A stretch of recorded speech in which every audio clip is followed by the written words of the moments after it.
নিজ দলের বিপক্ষে ভোট দেওয়ার অধিকার পাচ্ছেন এমপিরা। ঐকমত্য কমিশনের বৈঠকে অধিকাংশ দলের সম্মতি। অর্থ বিল, আস্থা ভোট ও সংবিধান সংশোধনে সীমিতই থাকছে অধিকার। আস্থা ভোট, অর্থ বিল এবং সংবিধান সংশোধন সংক্রান্ত যে কোনো বিলের ক্ষেত্র ছাড়া অন্যান্য সব বিষয়ে সংসদ সদস্যগণ স্বাধীন থাকবেন, এই মতামতে প্রায় সব দল একমত হয়েছে। জীবনযাত্রার মান সহজ করতে চায় সরকার, বললেন অর্থ উপদেষ্টা। সম্পদের স্বল্পতা মেনেই দেয়া হয়েছে বাজেট।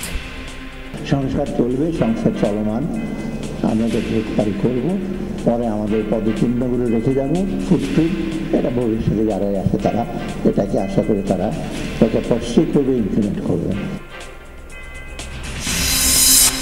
শেখ হাসিনা সহ 7 জনের বিরুদ্ধে বিএনপি নেতা সালাউদ্দিন আহমেদের ট্রাইব্যুনালে গুমের অভিযোগ।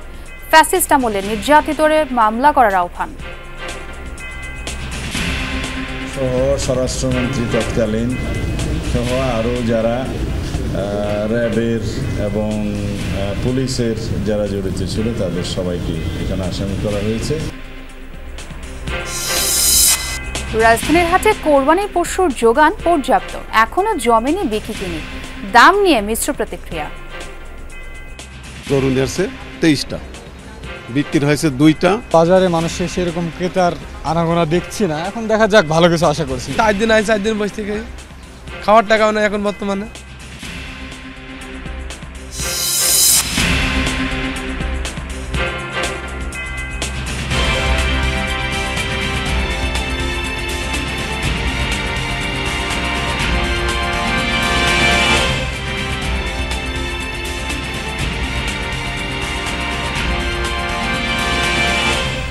আমন্ত্রণ যমুনা নিউজে, আপনাদের সঙ্গে আছে আমি ছোঁয়া খন্দকার। এতক্ষণ শিরোনাম দেখছিলেন, এবার পুরো খবর।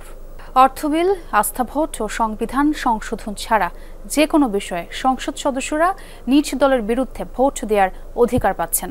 সংবিধানের 70 অনুচ্ছেদ সংশোধন করে এ সংক্রান্ত বিধান যুক্ত করতে একমত হয়েছে বিএনপি, জামাত সহ অধিকাংশ দল। তবে সংশোধনীতে সংবিধান সংশোধনের বিধানটি না রাখার সুপারিশ এনসিপি সহ কয়েকটি দলের।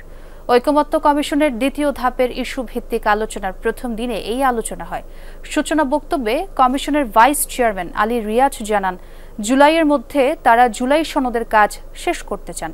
সকালে রাজধানীর ফরেন সার্ভিস একাডেমিতে জাতীয় ঐকমত্য কমিশনের সাথে রাজনৈতিক দলগুলোর দ্বিতীয় পর্যায়ের আলোচনা শুরু হয়। আজকের বৈঠকে রাজনৈতিক দলগুলোর সঙ্গে কমিশনের বিষয়ভিত্তিক আলোচনা হয়েছে। পবিত্র ঈদুল আজহার আগে একদিন এবং ঈদের পরে দলগুলোর ধারাবাহিকভাবে বিষয়ভিত্তিক আলোচনা চলবে। বিশেষ করে সংবিধান সংস্কার কমিশনের যেসব মৌলিক প্রস্তাবে এখনো ঐকমত্য হয়নি সেগুলো এ পর্বে বেশি গুরুত্ব পাবে।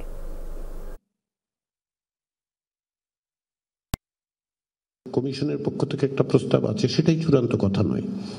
2 মাস আপনাদের পক্ষ থেকে যে মতামত দেওয়া হয়েছে তার সঙ্গে সঙ্গে যে আলোচনা হয়েছে তার ভিত্তিতে পরিবর্তিত হয়েছে। আমরা সেই পরিবর্তনের জায়গাটাকেই বরঞ্চ ধরবো, যে সেটাকেই আমরা জাতীয় সনদে অন্তর্ভুক্ত করতে চাই। বিপ্লবী বাজেট দেয়া যাবে না, 3 বছরের লক্ষ্য ধরে বাজেট প্রণয়ন করা হয়েছে। বাজেটোত্তর সংবাদ সম্মেলনে এমন মন্তব্য করেছেন অর্থ উপদেষ্টা ডক্টর সালাউদ্দিন আহমেদ। সামনে এগিয়ে যেতে তিনি সহানুভূতিশীল থাকার আহ্বান জানান। বলেন, সরকারের প্রতি বৈশ্বিক সমর্থন আছে। এদিকে পরিকল্পনা উপদেষ্টা বলেন, ভঙ্গুর অর্থনীতিকে স্থিতিশীলতায় আনতে মিতব্যয়ী বাজেট দেওয়া হয়েছে। ঋণ পরিশোধের দুষ্ট চক্র সহসাই ভাঙা যাবে না।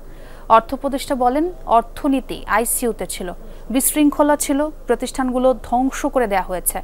এমন অবস্থায় অন্তর্বর্তী সরকার দায়িত্ব নেয়। জানান, প্রবৃদ্ধি থেকে বের হয়ে জীবনযাত্রার মান সহজ করতে চায় সরকার।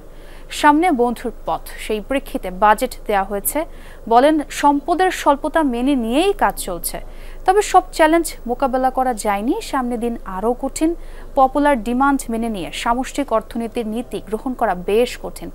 বাংলাদেশ ব্যাংকের গভর্নর আশাবাদী, আগস্টের মধ্যে মূল্যস্ফীতি 7% নেমে আসবে। তখন সংকোচনশীল মুদ্রানীতি বদলানো যেতে পারে। মূল একটা লক্ষ্য ছিল যে বাজেটটা যেন একটু বাস্তবমুখী হয়, বাস্তবায়নযোগ্য হয় এবং একটু প্র্যাগমেটিক হয়। বিরাট শপিং লেস, কথার ফুলঝুরি বলে কোনো কিছু করবো, আশ্বাস দেবো, সেটা কিন্তু আমরা করিনি। চ্যালেঞ্জগুলো ছিল মূল্যস্ফীতি, জ্বালানির চ্যালেঞ্জ, ব্যাংকিং সেক্টর, আমাদের রাজস্ব খাতের চ্যালেঞ্জ ছিল, এগুলোর মধ্যেই কিন্তু আমাদের এই বাজেটটা করতে হয়েছে। ন্যায়সঙ্গত ও টেকসই অর্থনৈতিক ব্যবস্থা গড়ে তোলার সঙ্গে প্রস্তাবিত বাজেট সাংঘর্ষিক, এমনটা মনে করছে সিপিডি। আগামী অর্থবছরের বাজেট প্রস্তাবনা পর্যালোচনা করে সংস্থাটি বলছে অর্থনৈতিক চ্যালেঞ্জ মোকাবেলার কৌশলও অনুপস্থিত। কালো টাকা বিনিয়োগের বিষয়ে সিপিডি বলছে অপ্রদর্শিত আয়কে বৈধতা দেওয়ার বিষয়টি সংশোধন করবেন অর্থ উপদেষ্টা। বাজেটের সামগ্রিক যদি বিবেচনা করি তাহলে অনুমানের সাথে সামঞ্জস্যপূর্ণ, কিন্তু প্রত্যাশার সাথে কিছুটা হতাশাজনকও বটে। সামগ্রিকভাবে যদি বিবেচনা করি তাহলে অভ্যন্তরীণ বাজারমুখী এবং আমদানি প্রতিস্থাপক শিল্পের যে সংরক্ষণটা ছিল সেটা অনেকটুকু কমে গেছে। আমাদের অন্যতম চিন্তার বিষয় হচ্ছে যে রাজস্ব আহরণ, এইটা আমাদেরকে এটাকে আরো এটার গতি না বাড়াতে পারলে যে উন্নয়ন কার্যক্রমগুলি, যে রাজস্ব কার্যক্রমগুলি, সেগুলো আসলে অর্জন করা সম্ভব না। শপথ না পড়তে দেওয়ায় সংবিধানের লঙ্ঘন হয়েছে এবং নির্বাচন কমিশনের ক্ষমতার উপর হস্তক্ষেপ করা হয়েছে বলে মন্তব্য করেছেন বিএনপি নেতা ইশরাক হোসেন। নগর ভবনের ভেতর তার শপথের দাবিতে চলা আন্দোলনে বিকেলে যোগ দেন ইশরাক নিজেই। সেখানে গিয়ে ঈদ সামনে রেখে নগর ভবনের সামনে অবস্থান কর্মসূচি স্থগিত করেন তিনি। তবে ঈদের পরে দুর্বার আন্দোলনের ঘোষণা দেন ইশরাক হোসেন।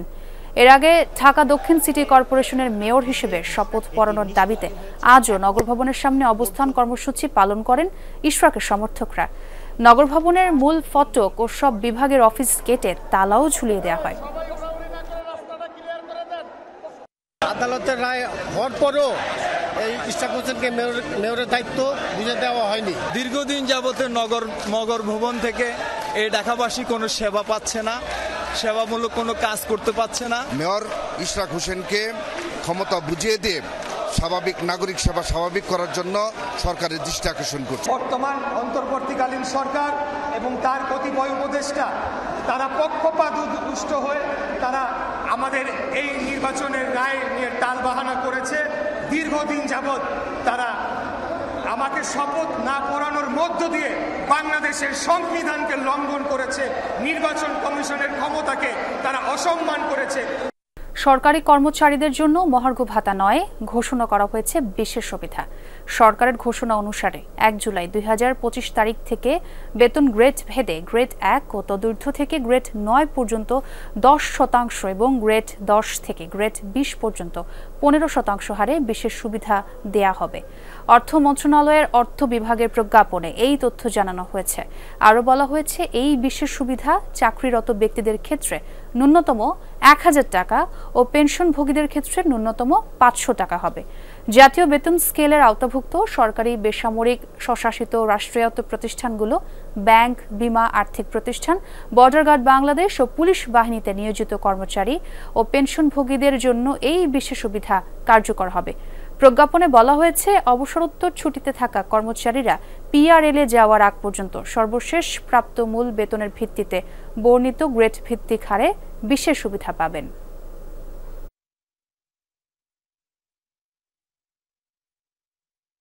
পবিত্র ঈদুল আজহা উদযাপনের শেকড়ের টানে রাজধানী ছাড়ছেন নগরবাসী। ভোগান্তি এড়াতে আগে ভাগেই বাড়ির পানে ছুটছেন অনেকে। ঈদযাত্রার চতুর্থ দিনে ভোর থেকেই যাত্রীচাপ বাড়তে থাকে রাজধানীর কমলাপুর রেলওয়ে স্টেশনে। দিনের শুরুতেই ভোর ৪টায় প্রথম ট্রেন ছেড়ে যায় প্ল্যাটফর্ম। এরপর সকাল ৯টা পর্যন্ত দেশের বিভিন্ন প্রান্তে একে একে ছেড়ে যায় 10টি ট্রেন। এর মধ্যে ধূমকেতু এক্সপ্রেস খানিকটা বিলম্বে ছাড়লেও বাকি ট্রেনগুলো নির্ধারিত সময়েই ছাড়ে প্ল্যাটফর্ম। যাত্রা নির্বিঘ্নে বাড়তি প্রস্তুতি নিয়েছে রেলওয়ে কর্তৃপক্ষ। টিকিটহীন কোনো যাত্রীকে প্রবেশ করতে দেয়া হচ্ছে না প্ল্যাটফর্মে। ভোগান্তিহীন ঈদ যাত্রায় খুশি যাত্রীরা। গ্রামের বাড়ি যাচ্ছি, বাবা মার সাথে অনেক দিন যাবত দেখা হয় না, তাদের সাথে দেখা করব, এর থেকে বড় আনন্দ আর কি আছে। 6 জন আমরা বসছি 3টা বগিতে, টিকিট পাওয়া খুবই ভোগান্তিক অবস্থা। বাবা মা আছে, ভাই বোন আছে, তাদের সাথে ঈদ করব, এটাই। যানজট নেই, আশা করে যাই আমরা সুস্থ মতো বাড়ি ফিরে যাব। এবারের ঈদ যাত্রায় বাস ভাড়া সরকার দ্বারা নির্ধারিত, এর বাইরে বাড়তি নেওয়া হবে না। মালিকরা এ বিষয়ে একমত, এমনটাই জানিয়েছেন স্বরাষ্ট্র উপদেষ্টা জাহাঙ্গীর আলম চৌধুরী। দুপুরে নিরাপদ ঈদ যাত্রা নিয়ে সচিবালয়ে ব্রিফিংয়ে উপদেষ্টা এবার অনভিজ্ঞ ড্রাইভার দিয়ে চালানো ও ফিটনেসবিহীন গাড়ি কোনোভাবে চলতে দেয়া হবে না। এবার যেন যাওয়ার পথে এবং ফিরার পথে একই ভাড়া, মানে যেটা সরকার কর্তৃক নির্ধারিত ভাড়া, বিআরটিএ কর্তৃক নির্ধারিত ভাড়া, ওই ভাড়াটা নেয়। এই জন্য এবং এই যে শিমুল ভাইয়েরা আছেন, এরা সবাই এগ্রি করছে যে আমরা কোনো অবস্থায় সরকার কর্তৃক নির্ধারিত ভাড়ার বেশি নিব না।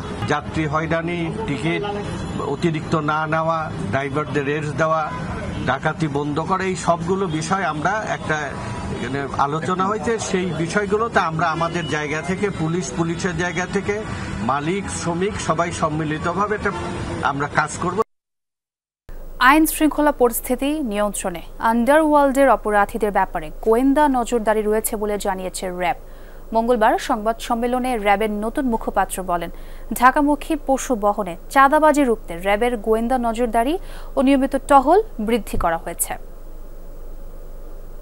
র্যাবের যে গোয়েন্দা তৎপরতা এবং র্যাবের পক্ষ থেকে সারা দেশে 15টি ব্যাটালিয়নের মাধ্যমে যে নজরদারি, এটি চলমান রয়েছে এবং আমরা আমাদের যে স্বাভাবিক যে কার্যক্রম, এই সন্ত্রাসবাদের বিরুদ্ধে এই কার্যক্রম আমরা চলমান রেখেছি।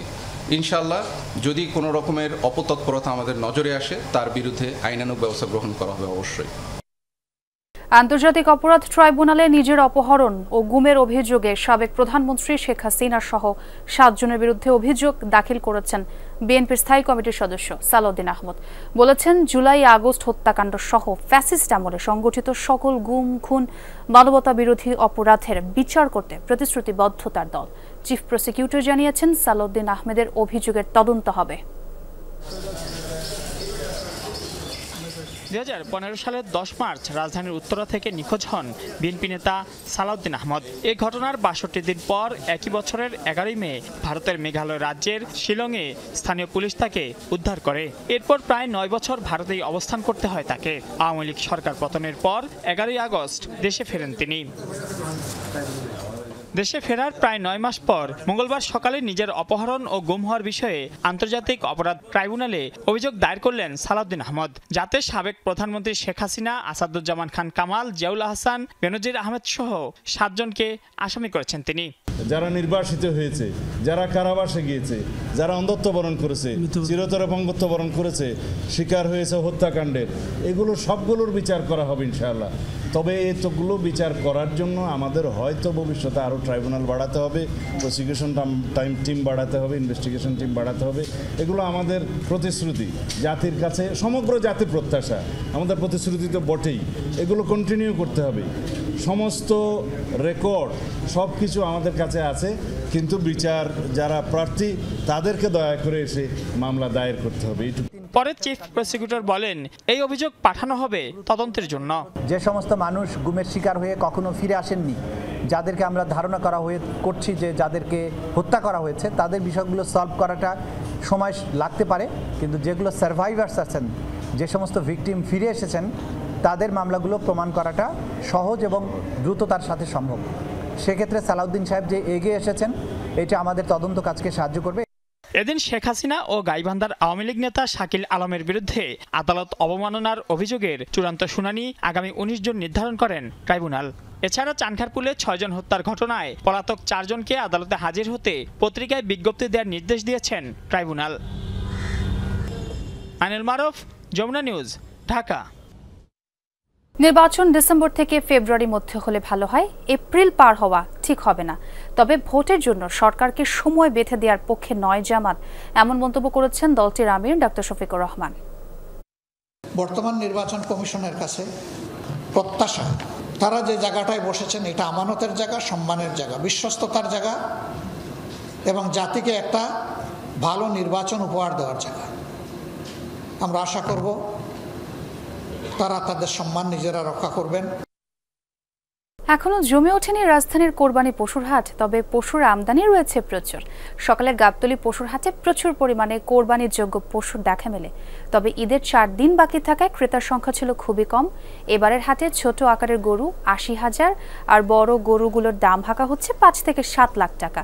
পাইকাররা বলছে হাট জমে উঠলে পশুর দাম আরও কিছুটা কমে আসবে। গরু নিয়েছে 23টা, বিক্রি হয়েছে 2টা, মোটামুটি আছে এখন 21টা। দাম খুব একটা খারাপ না, মোটামুটি ভালো আর কি। তো বাজারে মানুষের সেরকম ক্রেতার আনাগোনা দেখছি না, এখন দেখা যাক, ভালো কিছু আশা করছি। না, দাম দর হইতেছে, দেখতেছি বাজার কালকে ছাড়বো আর কি, বা আজকে ছাড়বো। টাকা কোনো কাস্টমার নেই, ঢাকায় কেজন আসবো, একেবারে 4 দিন বসে থেকে খাওয়ার টাকাও নেই এখন বর্তমানে। গরু না হলে খাবো কি?